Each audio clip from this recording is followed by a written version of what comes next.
Inspector Carlito Z. Padua, our resounding applause, please.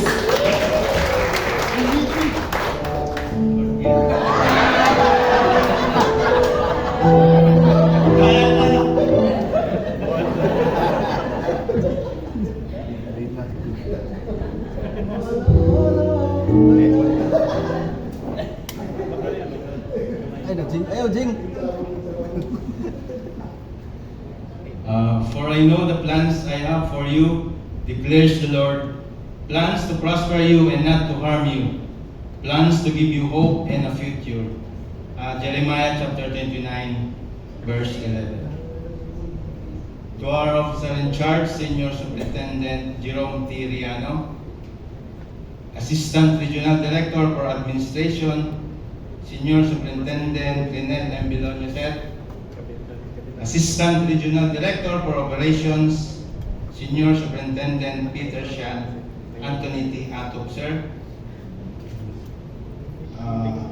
Regional Chief of Staff, Superintendent Ray G. Bautista, other officers present, and newbies, guests, my co-honoree, SFO Coronel Cabusas. Good morning. Ngayon ay isang napaka-espesyal na araw para sa akin. Ngayon ay araw ng pagmuni-muni, pasasalamat at pagdiriwang. Puno ako ng halo-halong emosyon, pagmamalaki at pagpapahalaga sa mga karanasang nakamit ko at sa mga taong nagkaroon ako ng pribilehiyong makatrabaho. Parang kailan lang, nung una akong nagpunta sa gusaling ito upang mag-apply bilang bumbero. Subalit, hindi ako pinalad na matanggap sa kadahilanang hindi ko alam. Kaya naghintay pa ako ng isang taon at lumuwas ng Maynila upang doon magpasa ng folder upang mag-apply ulit.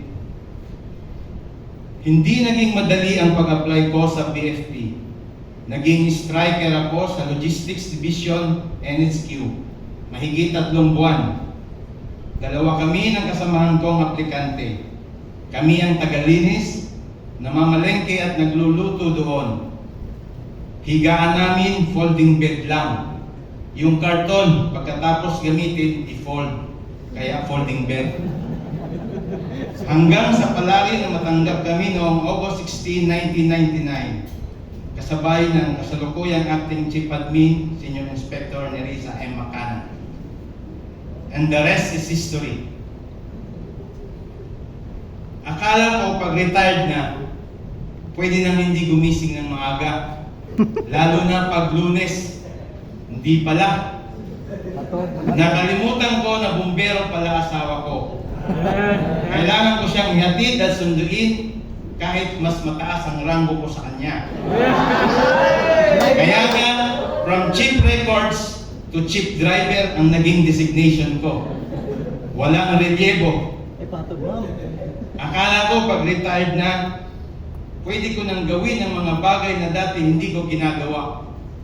Pero totoo pala. Kasi dati hindi ako nagtutupi ng sinampay.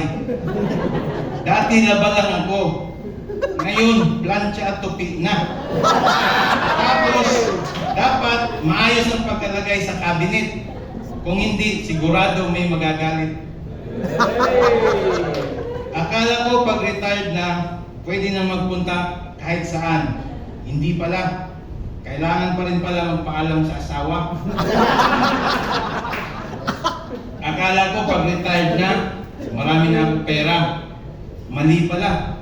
Mas marami. Marami pala kaming dapat bayaran. Akala ko pag retired na, meron ako sarili ATM. Hindi pala. Akala ko pag retired na, pwede namang chicks. Hindi pala. Nabulag ako sa maling akala.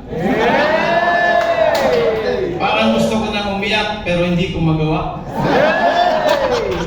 Pero sa totoo, narito ako sa isang lugar na kung saan ang gaan ng pakiramdam.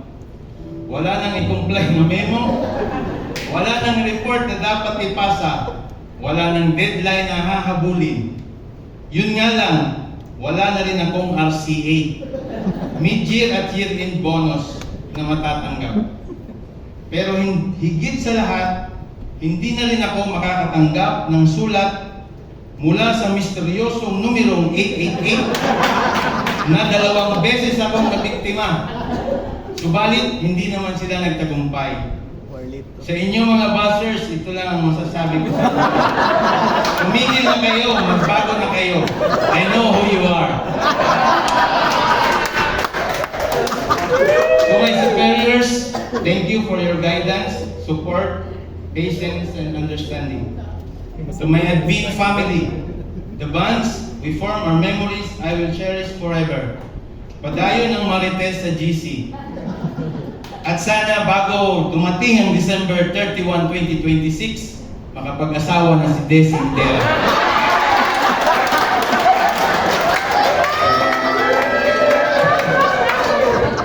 To Operations Division, Finance and Management Division, Budget, Accounting Section, you have been more than just co-workers. You have been a second family. Your camaraderie, support, and shared commitment have made this journey memorable and worthwhile. Special mention kay Master FO2 Jinggoy Ubay and Batang Maylaban FO3 Yok Yok Sanchez, salamat sa time na nagkauban ka.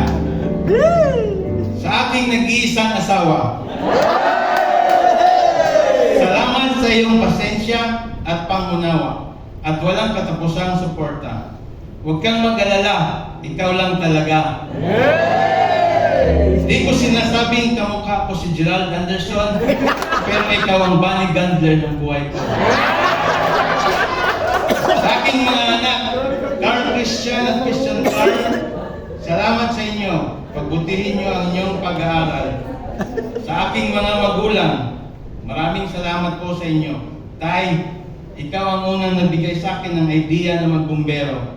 Salamat sa tiwala. Sana bigyan ka pa ng Panginoon ng mahabang buhay. Sa aking kapatid, Mary Grace, marami ding salamat. Sana tuluyan ka ng gumaling. Sa aking mother-in-law, salamat ma.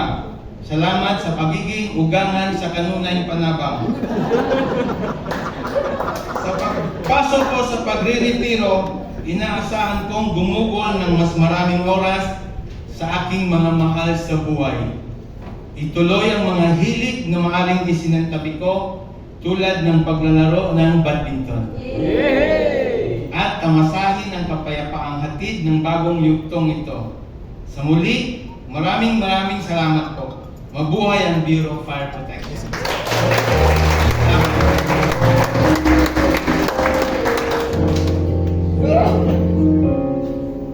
Thank you so much for that, sir. And once again, congratulations on your retirement.